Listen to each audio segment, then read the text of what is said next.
Hello everyone, welcome back to another card combo show with me, Chocobilly. And this week I'm looking at an older legend actually, so I don't like to focus too much on only the most recent stuff and not the most meta stuff. So yeah, looking at something a bit older and a bit more restrictive as well, but it's got some, well, really useful effects. So the card I am looking at this week is Kain from Opus 15. So it's a 2 CP 8000 power wind forward with the text EX burst. When he attacks, choose one of the two following actions: draw one card or activate all the characters other than Kain you control. At the end of each of your turns, if you don't control a crystal, your opponent gains control of Kain. So not focusing on the draw a card because that's a very generic effect, but actually activating all the characters you control is pretty significant, because whilst there are a fair few cards in the game that do activate all your characters, this is something that can be utilized multiple times. It's not like a summon which you can use as one and done. Kain hopefully can maybe get a couple of attacks off. So yeah, and I'm not again focusing on how he gains those crystals, how he keeps the crystals, because again it's too generic, so I'll focus more on just activating all the characters. So first up we have a Churukiki. The category 11 forwards you control can use their action abilities with the dull icon as though they had haste, and then obviously you can dull to then either search a Cookie Jabuki or a Maki Jabuki. Oh god. And play it onto the field. So you play Churukiki and then search, immediately basically use to search and play either Cookie or Maki. So in this case I believe it's Cookie you want to be going for. So what you would do is you play Churukiki onto the field, then immediately use it to go get Cookie. Now obviously, whenever I do these combos and I say about these things, your opponent probably has some way of interjecting at some point. So, it's kind of assumed that either you or your opponent will have something to do in response. If your opponent's going to, maybe by going to combat to attack with Kain to reactivate, your opponent might just kill your Kain before you get a chance to. So then you would cast something like, I don't know, was it Sylph, which makes it so it can't be targeted, or something along those lines. You know what I'm saying. Basically, I'm not going to talk about every single way to be able to protect and stop within these interactions anyway. But anyway, sorry. So you go to combat, you attack with Kain, and on the stack, you then dull Churukiki to then search, I think Cookie is the one you want to be getting back out. And yeah, so Cookie enters the field, and then you can immediately dull Cookie to choose a forward and deal it 2000 damage. You then get the reactivation off of Kain, which then reactivates Cookie and also Churukiki. You can then dull Churukiki to then get Maki Jabuki onto the field as well. But that obviously, reactivates Cookie again. You can then dull that to deal another forward 2000 damage. But the good thing about this is choose if a forward is put from the field into the breaks in this turn, remove from the game instead. So if your opponent has a 10k forward that blocks Kain, if it takes damage from Kain and Cookie and it dies, it gets removed from the game, which isn't too bad. Now, Iroha's an interesting one, because Iroha obviously is an 11 forward, which means that through Churukiki, it can actually use its dull ability immediately. But she also increases the damage that forwards deal. So you could have Churukiki on the field. I mean, I guess the play would be either already have Iroha ready to go, and Kain to attack. Kain will be attacking all these combos, so just assume that he's either got haste or able to attack. But you play Churukiki to then get Cookie Jabuki, and yeah, so you dull Cookie Jabuki. How many times am I going to say those words? To deal something 3k, and then dull Iroha to deal something 2k. They then get reactivated through Kain. You can then dull Cookie again to deal another thing 3k. So, you've got different ways of splitting this damage if you wanted to. And then Iroha again to be able to deal another thing 2k. So it means you can be targeting loads of smaller forwards potentially and killing them. And if Cookie has dealt them damage, they get removed from the game. Or it could just be one bigger thing, because ultimately you've got 2 pings of 2 and 2 pings of 3. Which means that that's 10k. So hopefully you could just take out Warrior of Light in this one instance, just through all of these, or all of Cookie's and Iroha's effects together. Adelard. So yeah, being able to utilize Adelard to double Cookie's effect is quite nice. Now obviously you're going to be in wind as well, so you want to make sure that you've got the fire available, but you can maybe you've already got a Churukiki or Cookie on the field ready to go. You don't even really require Churukiki if Cookie's just able to use this effect, but you can double Cookie's damage, or just double all damage that's done through abilities. You then attack with Kain, reactivate your backups, which then gives you 2 more hopefully fire CP to then use Adelard's effect again, because remember, you can use Adelard's effect more than once and it will keep on stacking. So it doubles, then it quadruples, and it octuples. So you can just keep on using Adelard to make stupid amounts of damage. But yeah, ultimately you can make it so Cookie Chibuki ends up dealing 8k with its... I mean, you only got to double it twice to make the single dull deal 8k. 8k something, remove from the game, then reactivate Cookie to then do it again, another 8k. It could just be 2 lots of 4k if you've only got the one double off of Adelard, or, you know, there's loads of different ways that you could combo this with additional damage through things like Brynhilda, but yeah, ultimately Adelard, being able to get all your backups back through Kain to then pay for Adelard's effect twice, 3 times if you really want to. Right, Lillicet. So you can dull one active job dancer to choose one forward and dull it, or just dull a total of 4 active job dancers to deal 8,000 damage to all the active forwards. Now the problem here obviously is that when Kain attacks, he activates all your forwards. So that means if you use Lillicet's effect and then all your forwards become active, they then take 8k. So you obviously want to do it after Kain has resolved and all your forwards have become active.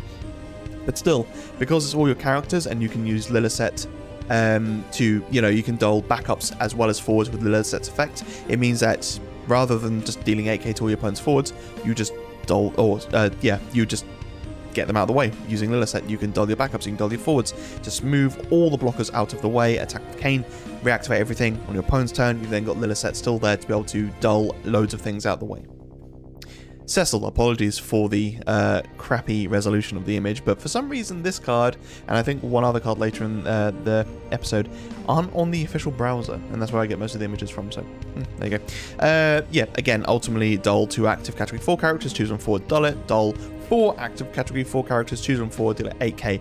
So Kain is a category 4 character as well, which means that he potentially counts towards the 6 or more category 4 characters to gain plus 2k and Brave through Cecil as well, but again, similar to Lillicet, but yeah, I guess it's more targeted. You get to deal 8k to one particular forward rather than everything that's active, but that also means that you won't be targeting your own forwards.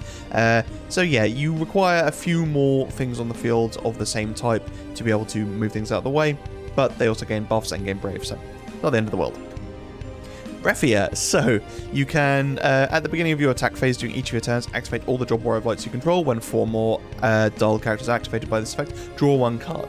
So yeah, obviously a nice way to be able to activate everything. Wind, Water works nicely with walls, but then dull 4 active Warriors of Light, choose one for opponent controls, put it at the top or bottom of its owner's deck. And again, obviously you can use your backups for this as well, so you can, you know, use Refia's effect on the stack, dull 4 Warriors of Light, put something to the top or bottom, they then activate, draw yourself a card.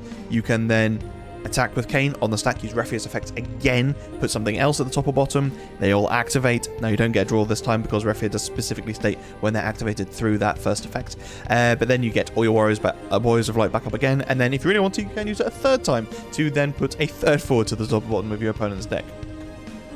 Pinello, so more dancers. At the end of each of your turns, deal 1,000 damage for each card you have cast this turn to all the forward opponent controls, and then you can dull 1 active job dancer or card named dancer other than Pinello. Choose one forward, its power becomes 4,000 till the end of the turn. So, I mean, just being able to dull a few dancers, make your opponent's forwards 4k is nice. That means they're probably a bit blocking Kain, and then obviously you reactivate things, and then you can just keep on making these forwards tiny. Now you would have to cast 4 things to be able to utilize Pinello's first effect to then kill said forwards, which is why you utilize it with Matoya. Matoya enters the field, choose a forward, make it 4k.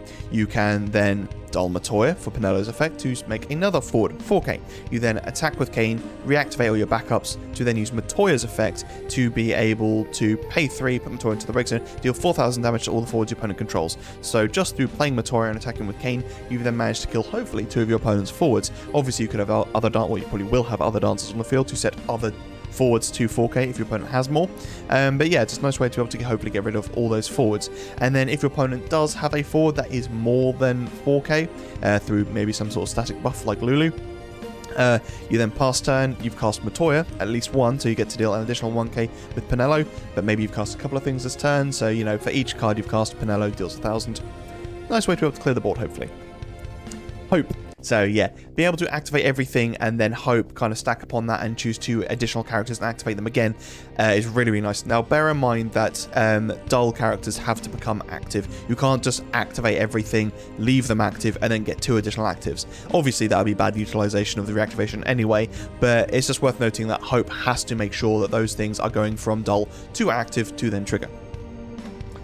So, Scholar. Oh yeah, this is also focusing on the fact that when you dull something, it also then becomes frozen. Now, Hope's reactivation is only once per turn.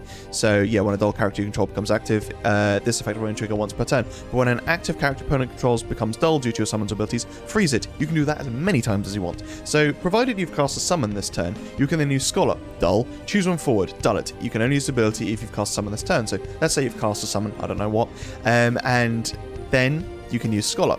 Dull something, it now becomes frozen through Hope. You then attack with Kain, you get to reactivate your Scholar, and then, because a dull character has become active, that then triggers Hope. You can then choose Scholar to become active again. You then, obviously in response to that, dull it out, choose a forward, dull, it now becomes frozen as well. Scholar then activates, and yeah, basically you can use Scholar up to 3 times to dull and freeze your opponent's forwards.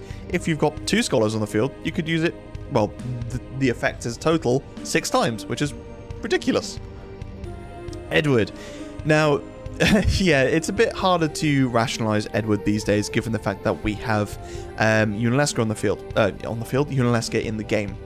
She is a 2 CP backup, Edward is a 3. You can make him a 2 if you have... I've forgotten her name now. Harley, I think? She reduces Edward's cost? Anyway, but I actually think I prefer Edward for 2 reasons. Firstly, his payment for his ability is just an ice, a colourless, and a dull. So whereas Yunalesca, you dull her and then you have to discard a card, so you have to utilise her effect, Edward, you can also pay with your backups, which means that you can utilise reactivation a bit better. And you can use his abilities as many times in your turn as you want. You can still only use it during your turn, but you can use it multiple times, which means that you can do some horrible stuff with this, obviously. You can attack with Kain on the stack, use Edward's effect to make your opponent discard a card, then activate Edward with Hope. You then get to, oh look, reactivate Edward again. You then use Edward's effect again. That then make your opponent discard a card, stand Edward up, and another backup using Hope, at which point you'll then have enough to then use Edward a 3rd time. So make your opponent discard 3 cards. Now, that's pretty disgusting. Obviously, you might have other things you want to play, utilize your backups in some other manner, but you can ultimately use Edward 3 times in the same turn with Kain and Hope. That's nasty. Not to mention the fact that you could be using this alongside things like Vice, Biblos, Orphan, just to move things out of the way at the same point. If you've got Orphan on the field, it means that every time your opponent discards a card, you get to dull out a forward with Hope that then becomes frozen as well. That's gnarly. Sarah, this is just a stupid one I appreciate, but I like it nonetheless. So, Sarah, you can dull, put 1 card named Mog 13-2 into the break zone, choose up to 2 forwards, dull them. With Hope, they'd also become frozen. But then you can pay an ice and dull, choose 1 category Mog 13-2 in your break zone, play it onto the field. So obviously you have to have had Sarah on the field for a turn for her to be able to use her effect, so that will give her haste somehow. Now, the obvious one is the backup buffer Mog 13-2, which buffs Sarah, or Noel, I can't remember if it buffs Noel. Because when it's put from field into the break zone, you then get to freeze a forward, which obviously synergizes with her initial effects. But the Mog 13-2 I'm actually focusing on is this Mog 13-2, which I appreciate might seem a bit weird, but getting into like kind of the way the game is built now. With this Mog 13-2, you can pay 0, choose a category 13 forward, it gains plus 2,000 points at the end of the turn. You can only use this ability once per turn. However, cards that say you can only use this ability once per turn, if they leave the field for any reason and then come back onto the field, you can use that effect again, because that you can only use this ability once per turn is tied to that particular card. So it considers it that instance of that card. If that card goes away and comes back, it's a new card, effectively. It's a new forward. So you can use that ability again. So what you can do is go to combat, attack with Kain, on the stack, use Mog 13-2 to buff Hope, potentially, or just buff your Sarah. You then dull Sarah to put Mog 13-2 into the break zone, to then dull out 2 of your opponent's forwards. And what's nice about this as well is that you putting Mog 13-2 into the break zone is actually part of the payment. Yeah, you get to dull 2 forwards out of the way. With Hope, you then get to freeze them. You then reactivate everything. You can then dull Sarah and pay 1 ice to then bring Mog 13-2 back onto the field. And then you can use Mog 13-2 again to then buff something. Again, Sarah or Hope if you really wanted to. Now, the one downside to this, I say the one downside, apart from the fact that it's a really janky setup anyway, is that by putting Mog 13-2 into the break zone, That then means that Sarah is open to be chosen by someone's abilities, because Mog 32 obviously makes it so she can't be. They always have to get rid of Mog first, but you are the one getting rid of her, or getting rid of Mog, so it means that they can just kill Sarah in response. But still, it's a super janky combo, and that's what I live for, basically. So yeah, dull Sarah, Mog 32 into the break zone, as well as using Mog 32 to buff both Hope and Sarah. Done on freezing 2 forwards out onto the field, and yeah, just love it. Terra! So you can use Terra to be able to... I mean, you need to be able to generate all the different elements for her effects, right? None of which are wind. So, you know, fire to give her 2000 haste, ice to choose a character, freeze it, water, choose character, dull it, or fire, ice, and water, and dull, choose one forward, break it. But still, if you are in, say, multi-element earth, wind, or just earth in general, yeah, you can just keep on paying for Terra's effects, and keep on dulling out, freezing things, giving her haste, whatever. You attack with Kain, reactivate your backups, then use Terra's effect again. You could even pay the 3 and dull Terra to break something, attack with Kain, activate, break something else.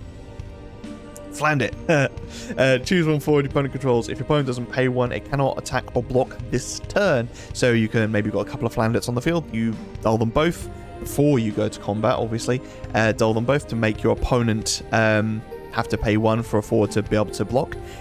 You might make the payment, they may not, but ultimately you attack with Kain, you reactivate the Flandet, you then use the effect again, and either they just keep on paying or they don't get to block. Obviously you might want to just save those Flandets for your opponent's turn to make them not be able to attack as well, so that's quite nice. Similarly, you've got Beastmaster. Choose one forward. It cannot attack or block until the end of your opponent's turn. And that's the key difference here, is that Flandre, obviously, you can keep on using its effects, but it's only to attack or block that turn. Beastmaster stops them from attacking or blocking until the end of your opponent's turn. So you want to make sure that you're using it on your turn, because obviously if you use Beastmaster on their turn, yes, their forward can't attack that turn, but come your following turn, they will be able to block. So it's not your opponent's next turn, it's just your opponent's turn.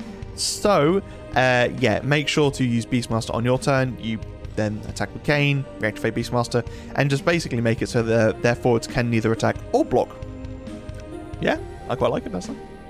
Golbez, I mean, yeah, just pay 1 lightning, dull Golbez, reveal forward, play onto the field, attack with Kain, activate, Golbez again. Jobs are good. Aphmau, ooh, I do love me a good Puppet Master, Nedging, and Ovyang deck. So you can pay 2 and dull, choose one card name Ovyang or Merging in your break zone, add it to your hand. Get that back to your hand, you then obviously could play onto the field, you attack with Kain, you then get to dull Aphmau again. And you know, this is really, really good. If you've already got the forward off, I can't say all their names together. I want to say Aphmau, Ovyang, and Merging all in one word.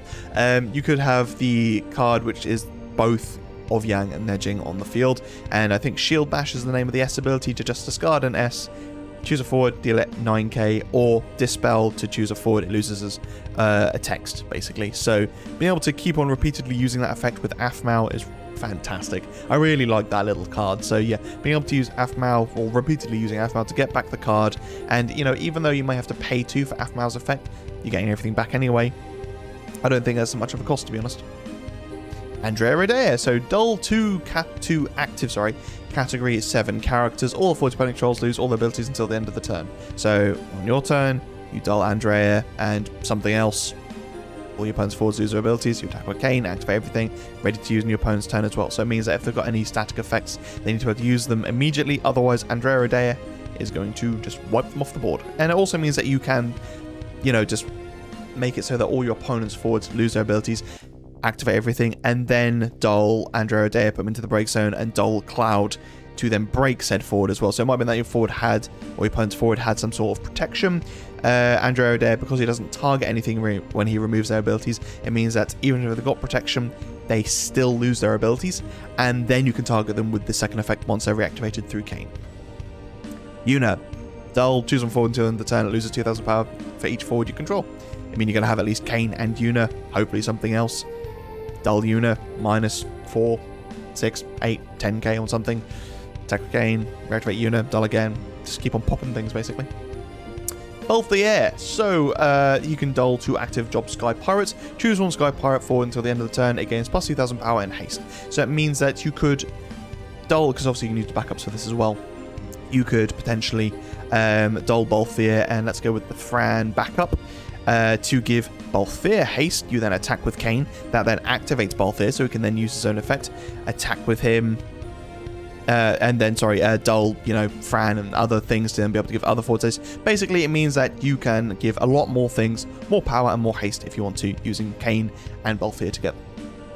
Ico. So in Wind there aren't many summoners, or any at all, I think, but it's just a way to be able to, in Earth you've got plenty anyway, so it means that you can keep on reactivating your summoners and keep on using Ico's effect. Now if you have that many cost 7 summons or less in your hand, I mean, you want them to be, 4 or more, or somewhere between 4 and 7 basically, to be able to gain some sort of value off of Ico. But then if you're just shoving them in there just for the sake of it, then but ultimately, yeah, if there's lots of horrible summons that you've got in your deck, and this could be a barrel of laughs, ultimately keep on attacking with Kain, keep on using Ico's effect. If you've got Lulu in the deck as well, because you're in Wind, you can keep on getting those summons back to your hand to then utilize through Ico and Kain. So yeah, could be some good shank there maybe. And finally, Warrior of Light. Yeah, he enters the field, right? You get to activate everything, maybe combo that with something like Alhanalem, because that's the first thing that comes to people's mind. Yeah, so what I'm going with here is basically being able to deal damage to your opponent's board or opponent's forward. And then, yeah, you get to all your backups back. You then attack with Warrior Light and dull him to then deal 5k something. You then attack with Kain to then reactivate Warrior Light and dull him again to deal 5k something else. Then you get to use Alhanalem again. Now, obviously, for Alhanalem to deal 2k to your opponent's board, you have to have both Yuri and Chelinka on the field. Now, you can have a Chelinka backup. That's easily done. And then you can have the Opus 18, I think it is, Yuri, which cannot be targeted if you control 3 FFCC characters. So Alhanalem, Chelinka, and Yuri it also includes himself, so it means he can't be targeted. So Alhanalem is easy to trigger at that point. You dull him, deal 2k to your opponent's board, attack with Kain, reactivate Alhanalem, deal 2k to your opponent's board again, Warrior Light triggering, just keep on Warrior Lighting as well. So yeah, ultimately you can deal 9k to 2 forwards and 4k to everything else. It's not too bad. And then you've also got the Warrior Light attack as well. And that's it, folks. That is my Kain video. I really like Kain. I've always had a soft spot for Dragoons anyway. People that use pole arms. I just love pole arms. I don't know what it is about them, but I like them. No, I always do Dragoons use spears or lances? Because in more modern iterations, it feels more like they're leaning towards lances. But I've always thought of them as spears, so yeah. In Final Fantasy 14 at least, they're definitely spears, but I don't know. Anyway, let me know what you guys thought. Sorry, just going on a weird tangent about Dragoons and their weapons. Let me know what you guys thought about the video. Make sure to like and subscribe. As I've said before, it makes a massive difference to a channel of this size. Like, again, just kind of working YouTube's algorithm in my favor.